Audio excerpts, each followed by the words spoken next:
Hey everybody, welcome back, and if this is your first time here, welcome. So today I'm going to walk through my current kit setup. If you have any questions, as always, just leave it in the comments below and I'll do my best to get back to you. So starting over here on this side, this is the brains of the entire kit. But before I talk about the actual components, I want to talk about the hardware that I use, the stands that I use to hold it. As my gear started to grow, I wanted to have everything neat, organized, and easily reachable.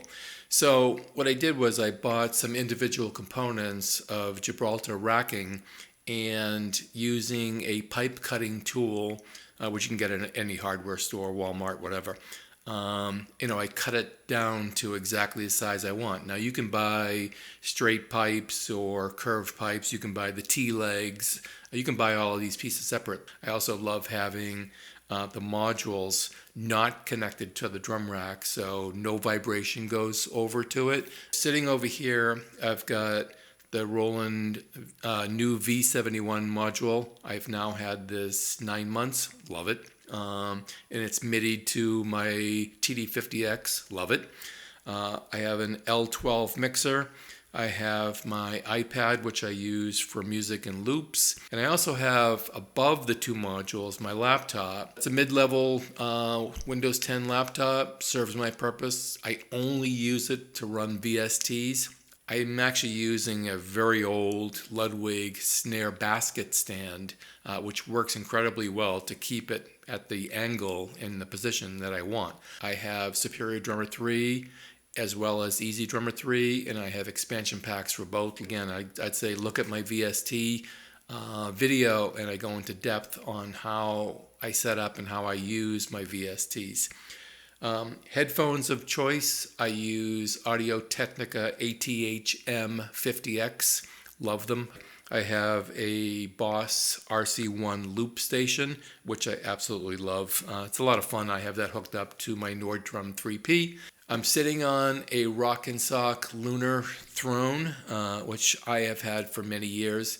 I love these. I've tried many other thrones. This by far is my favorite, and the Lunar has the spread out legs on the bottom and it gives me a ton of stability and a lot of comfort. Sticks of choice, currently using Vader Sugar Maple 5A. I recently switched over to wood tip. I've been using Vader Sugar Maple 5A nylon tips for the last number of years now. But I had a few extra pairs of wood tips, and my nylon tip sticks look pretty beaten. So tossed those aside. Really digging these. They have a whole different feel about them. I love maple sticks. They're lighter. They give me the width and the stick dimensions that I want, but they're lighter. I use 5A maple in church as well, playing on acoustic gear. I just love the way they feel on an electronic set and the way they feel on an acoustic set. They give a little bit. I've used in the past many other types of sticks, and I still do have multiple variations of sticks. These are my sticks of choice that work for my hands in the way that I play, in the way I want them to respond. I'm going to talk about Multipads, Nordrum 3P, and the Octapad. And I kept these two because of their playability and their uniqueness. The Nordrum 3P is not a sample multipad. It is a drum synthesizer. So the best of my knowledge, it's the only one out there. If you can think it, you can build it. It can do anything. And it's just such a fun and different machine. More importantly, as I said at the beginning, the playability of both of these pads is really good. I'm not going to say anything negative about those that use other multipads. I've owned them. I've chosen to, at this point, to walk away from sampling. Will I go back to it at some point? Yeah, maybe. But for now, I'm more concentrated on drums, and when I do want multipads, the Nordrum and the Octapad give me everything contextually with textures and the playability that I'm looking for. Drum kit. So in 2016, Roland released the TD50, and I upgraded my TD30 to the 50, and at that point, I had been playing that kit for about 20 years. and it kept on, changing out pads every time new pads came out. And when the TD50 came out, I thought it was time to just kind of wipe everything out and start over. So I bought TD50 kit, and some of those components are still here. The digital snare, the digital ride. I added the digital hat about 2 years ago. I absolutely love the digital pads. They are by far the best performing and feeling E-pads I have ever played, specifically, with the 50, the 50X, and now the V71. So these are the originals. Still have them. At some point I'll probably upgrade my digital snare to the new one, just for the throw off, but this one, as long as this one continues performing at peak, which it is right now, no reason for me to change it. Toms, well, let me start over here. On the side snare, I'm using a PD128 that's left over from my TD50 kit, and I'm using PD108 10-inch toms as my two racks up here.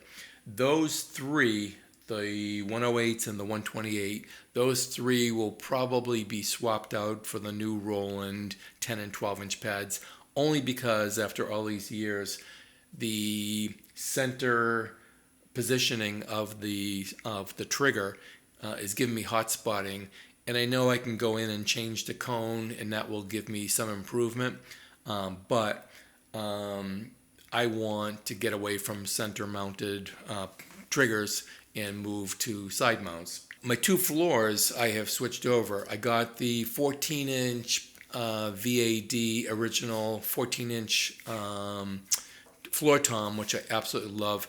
Truth told, it came with a 3-ply head, and there are certain 3-ply heads, I'm sure this one is the same, it's probably the same head that's on the digital snare. A 3-ply head, sometimes that middle layer of the mesh vibrates, and it gives you this buzzing sound that was really annoying the heck out of me. So I switched it to a 2-ply head, and that sound went away, and I now love it. And then I upgraded my other floor here to a 12-inch VAD.